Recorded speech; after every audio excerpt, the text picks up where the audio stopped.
Magadulong sa inyo sang mga nagapanguna nga balita lokal, national, international, sports, kag entertainment. Aksyon!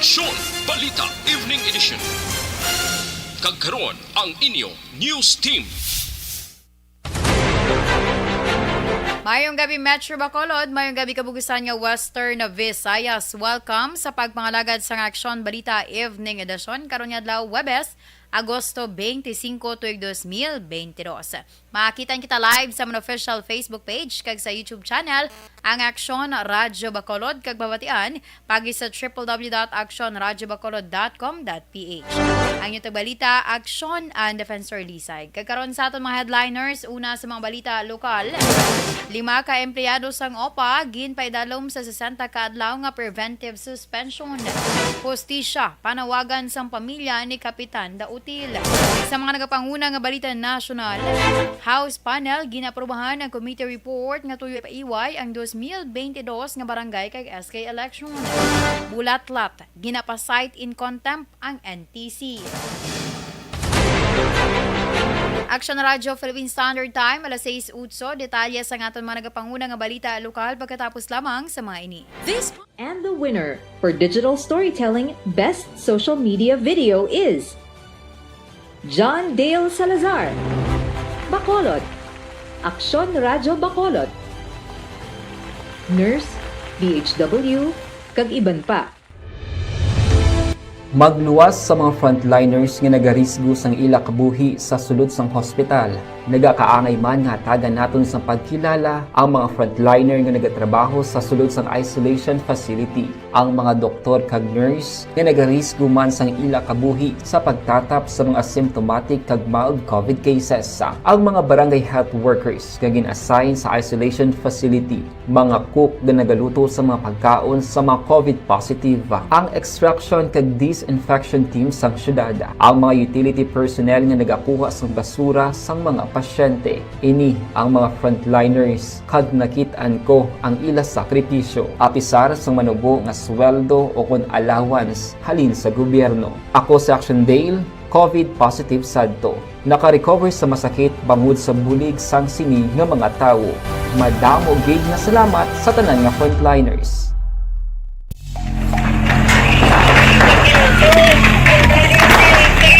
Presyara tayo! Presyara!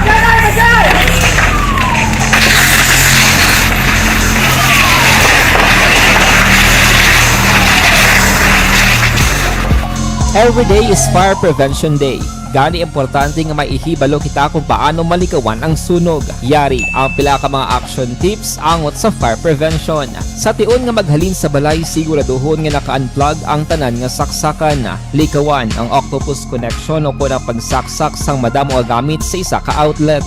Dapat wala man sang overloading sa mga saksakan kag lantawon kung masarangan ang mga appliances nga nakasaksaka. Likawan ang mga substandard nga kagamitan. Hindi pag i-charge ang gadget overnight kaang isang cellphone. Taguon ang mga posporo, lighter, kag iban pa nga flammable materials sa mga kabataan. Ag siguraduhon man nga malayo ini sa kalan. Siguraduhon man nga wala nagalik ang inyong LPG. Sa isa ka business establishment, dapat mayara sang fire extinguisher kag dapat nakahibalo ang tanan sa pag-usar sini. Hibaloon man ang expiration date sang fire extinguisher kag i-refill kung expired na. Magpreparar sang fire exit plan lagi pa diri ang emergency exit o kung ang lugar nga wala sang harang nga pwede guwaan sa tion sang sunog. Dapat nakasave sa inyong mga cellphone. Kagkaroon sa detalye sa aton mga nagapanguna nga balita lokal, ginpaidalom sa 60 ka adlaw nga preventive suspension ang 5 ka mga empleyado sa nga Office of the Provincial Agricultures o kun OPA sa Negros Occidental bangod sa reklamo nga misuse of government vehicle kag kaso nga grave misconduct. Sunog kay Provincial Legal Officer Attorney Alberto Nelias Jr., ginpermahan ni Governor Bong Lacson ang formal charge kontra sa 5 sa ginpatigayon nga deliberasyon. Ang 5 amo sa Engineer 4 Jimbo Garzola, Engineer 3 Ramelo Litran, Engineer 3 German Abihay, Engineer 1 Rizen Palacios kay PDA Maria Luisa Abanyo. Sila amo nag-usar sa Capital Cub Service Vehicle nagdigad nga Hulyo 15 pakadto sa syudad sang Victorias. Apang ginreklamo sang driver nga si Lemuel Gravino nga naglampuas na ang mga ini sa oras nga alas 8 sang gabi nga mo ang gintalana sa ilang nga travel order kag nakit-an man nga nagainom sa isa ka kalan-an sa syudad. Si Garsola ang may separado pa nga kaso bangon sa aligasyon nga pagpalayag sang malay nga tinaga sa in-charge sang Capital Cab nga si Mario Pikit-Pikit. Nag-umpisa ang suspension sa Agosto 23. And then nag-agreement siya sa findings namon. Based off that, Governor Lacson signed the formal charge. Upon my recommendation, signed the formal charge for grave misconduct against the following personnel of the OPAN. So with the formal charge of grave misconduct, para ba lang hindi ang aton investigasyon, wala influensya, kag maproteksyahan ang taman ng mga ebidensya kay mga witnesses. So we deemed it proper to preventively suspend all these 5 OPA employees for 60 days. Ang kabahin sa pagpahayag ni Provincial Legal Officer Attorney Alberto Nellas sa Oconalias Jr. Nagpatigayon sa Health Sectoral Meeting ang Provincial Health Office sa Negros Occidental sa dining area sa Negros Residences sa syudad sa Bacolod subong adlaw may kang tanan sa monkeypox virus. Suno kay Provincial Health Officer Dr. Ernal Tumimbang, iya nga ginpatambong ang tanan nga city kag municipal health officers sa probinsya lakip ang syudad sa Bacolod agud istoryahan ang preparasyon sa monkeypox labi na nga may isa nakakaso nga na-record sa Iloilo. Dugang pa ni Tumimbang nga sa masunod nga pagsinapol ila ipatawag ang mga infectious specialist agud magpresentar sang health kag safety protocol nga ipatuman sa Bacolod kag Negros Occidental. Gingklaro ni Tumimbang nga nagapabilin sa gihapon ang health kag travel protocol sa mga port of entries may angod sa COVID-19 samtang ginahulat pa ang pinal nga advisory may kang tanan sa monkeypox. Ulihi nga naka-record ang Pilipinas ang monkeypox case sa syudad sang Iloilo.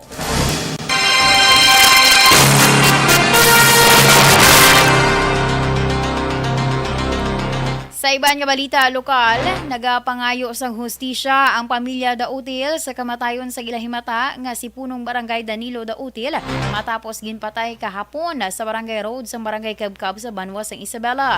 Sa interview sa Aksyon Radyo, ginapahayag ni Maria Dautil ang asawa sang biktima nga mabuot nga bana kag amay si punong barangay Dautil sa ipamilya. Kag ini ang responsable naman nga opisyal sa ila barangay. Ginpahayag man ni Maria nga wala sang kontrang yabana kag wala man nakabaton sang anuman nga pagpamahog siya kabuhi rason nga kumpiyansa ini nga maglakat nga nagaisahanon. Nagapati si Maria sa posibilidad nga may nahisa sa iya nga bana samtang aktibo ini nga nagapangalagad bilang punong barangay sa sulod pa lamang sa isa ka termino. Nagapangabay man ang pamilya Dautil sa mga kapulisan sa mga banwa sang madasig nga paghatag sang hostisya. Ako niya mahal, kita ako ubot na siya. Ako ni malay na naman siya. So, supportive lang kanat. Ako ni malay naman. So, wala ko na isaway.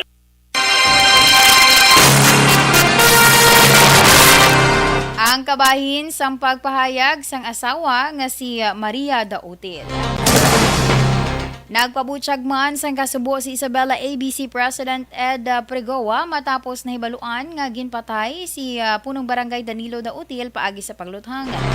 Nag-aapilar si Pregoa sa pumuluyo sang barangay Kabkab ilabi na sa nakakita sa pagpatay nga buligan ang kapulisan para sa madasig nga pagsulbar sa kaso.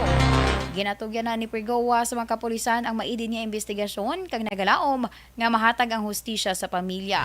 Plano karon ni Pregoa nga magpatawag sang emergency meeting sa liga ng barangay agud istoryahan ang natabo nga pagpatay kay Dautil na lakip na diri ang bulig pinansyal nga mahatag gikan sa pondo sang ABC.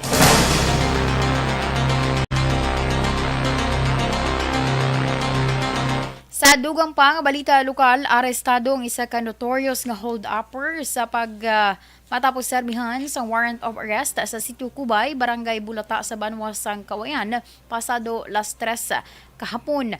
Ang nadakpan ginkilala kay Victor Aguilio, 57 anyos, sang Purok Tarapol, Barangay Kanturay, Syudad sang Sipalay.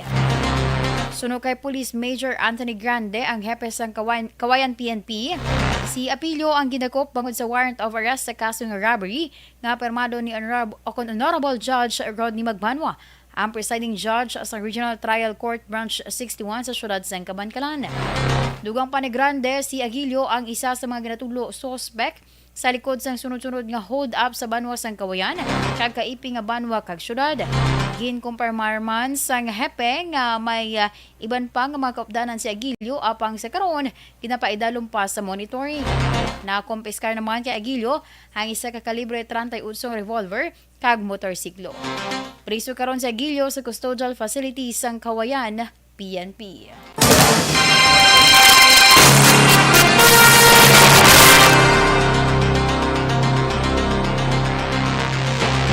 Sa katapusan nga balita lokal, duha ka persona ang naghikog sa separado nga lugar sa probinsya sang Negros Occidental. Sa syudad sang Himamaylan, patay ang 27 anyos nga lalaki matapos maghikog sa sulod sang iyang kwarto pagi sa pagbitay gamit ang kalata. Sa inisyal nga report sang kapulisan, problema pinansyal ang nagapanguna nga motibo sang paghikog sang biktima. Samtang sa syudad naman sang Bago, patay ang isa ka 19 anyos nga lalaki matapos man nga maghikog. Sunod kay Police Lieutenant Dan Oliver Salazar, ang Deputy Chief of Police ng Bago City PNP, nasapwa na lamang nagabitay sa balayan ang biktima. Kagdugang pa ni Salazar, problema sa pagigugma ang nagapangunang rason sa paghikog sang nasambit nga lalaki.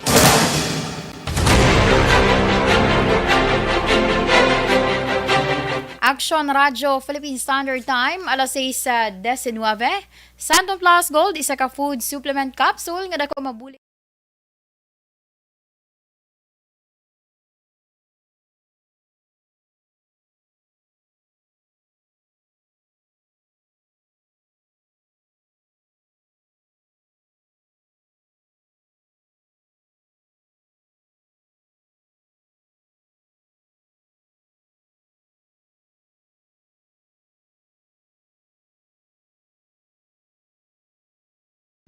Pag champion ang ginamit mo, may pagkakataon kang maging milyonaryo.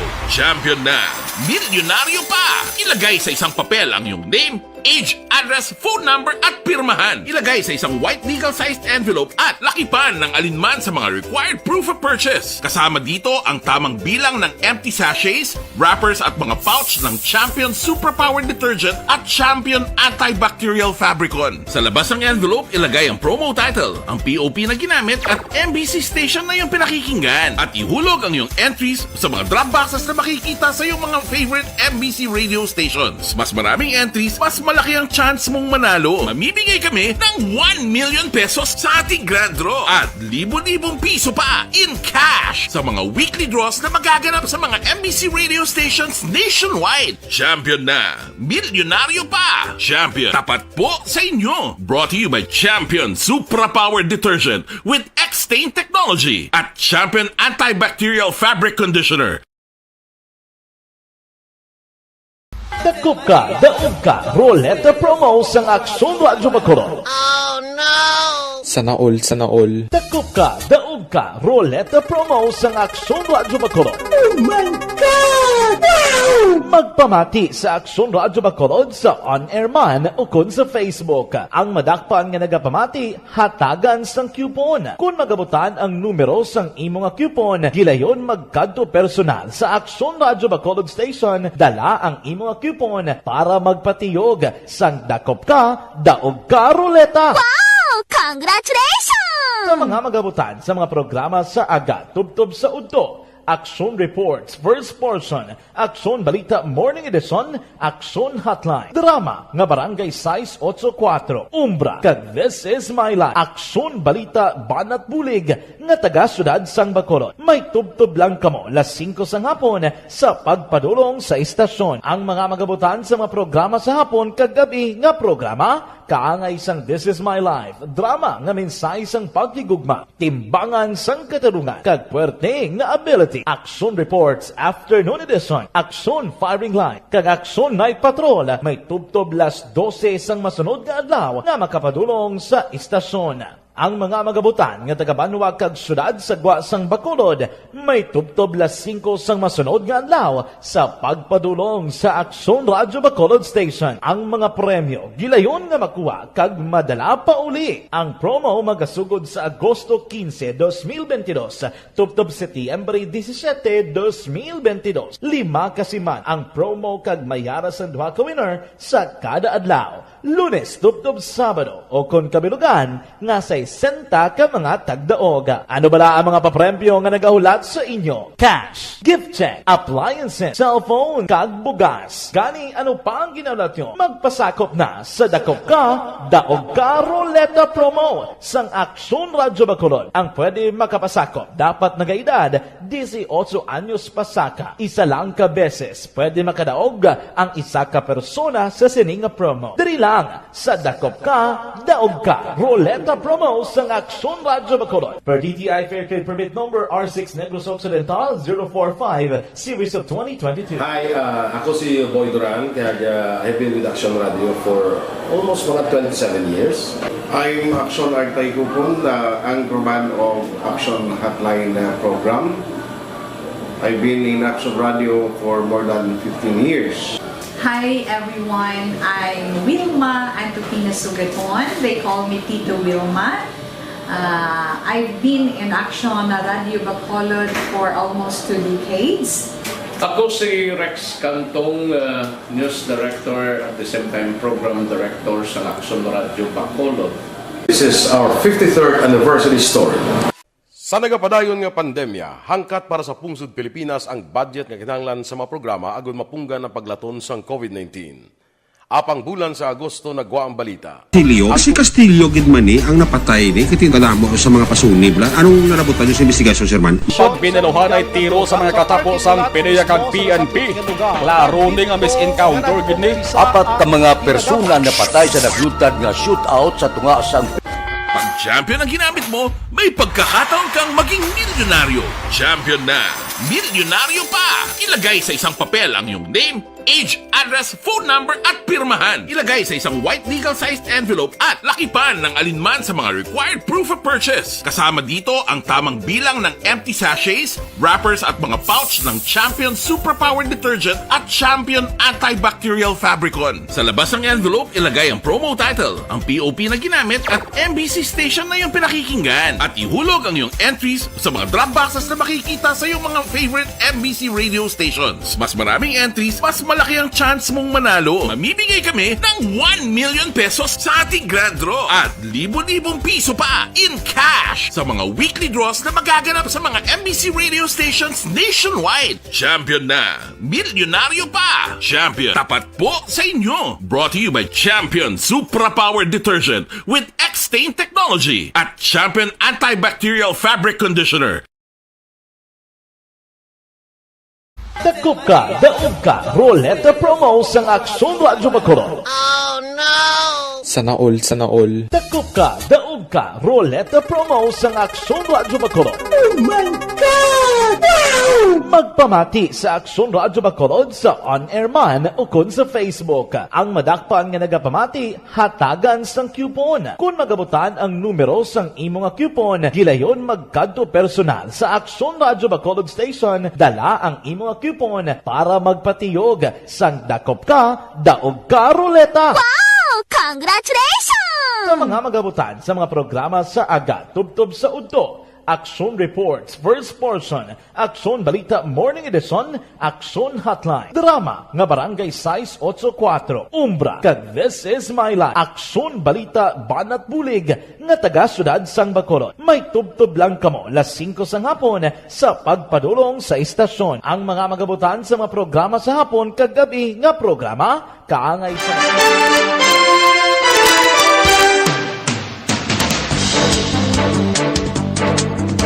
Kag sa detalye sa aton mga nagapanguna nga balita nasyonal, ginaprubahan sang House Suffrage and Electoral Reforms Panel ang committee report nga tuyo ipaisol sa Disyembre 5, O kung ipaisol ang Desyembre 5, 2022 nga barangay kag Sangguniang Kabataan election. 14 ka mamamalidha ang nagboto pabor sa report nga nagaunod sa substitute bill kang nagtalana nga ang barangay kag SK election sa patigayunon sa una nga Lunes sang Desyembre 2023. Si Kabataan Party List Representative Raul Manuel lamang ang nagkontra sa hagna apang wala man nagboto. Kag sa baylo, nagpasa sa nga opinyon nga nagapamato. Ginapaside for indirect contempt sa bulatlat ang National Telecommunications Commission o NTC matapos nga nila o kung hindi nila ma-access ang ilang website sa pihak nga may mando na ang korte. Sa anam kapahina nga petisyon, ginpahayag sang bulatlat nga ang padayon nga pag-block sang ila website sang masobra 48 oras pagkatapos mag-issue sang writ of preliminary, isa ka outright kag inexcusable nga wala pagsunod sa mando sang korte. Sa naibaluan, una nga naghatag sang writ of preliminary injunction ang Quezon City Court sa tuyo nga mapunga ng NTC sa pagpatuman sang mando nga i-block ang pag-access sang bulatlat sa ilang website. Matapos nagbayad sang piyansa nga 100,000 pesos.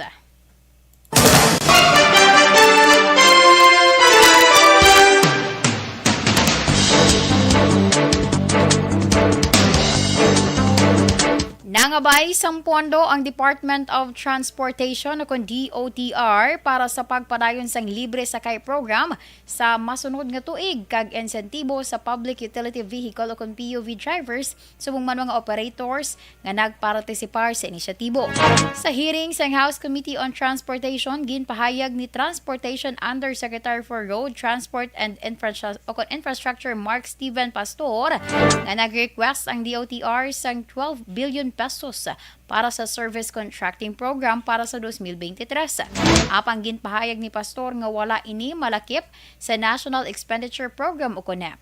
Sa idalam sang NEP ang DOTR may budget proposal nga 171.1 billion para sa 2023. Nagsaka sang 120.4% halin sa 75.8 bilyones pesos sang 2022.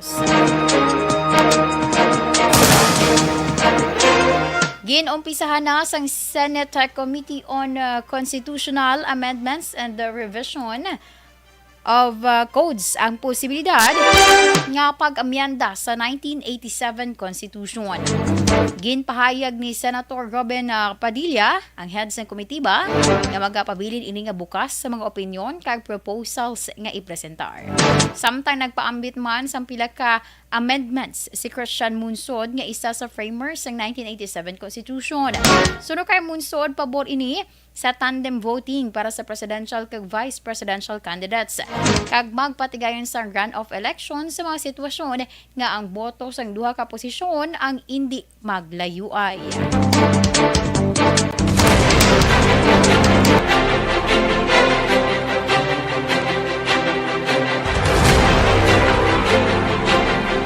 Aksyon Radio Philippine Standard Time alas 6:30 inyo ginpamatian ang kabugusan nga detalye sang aton mga natipon nga mga balita.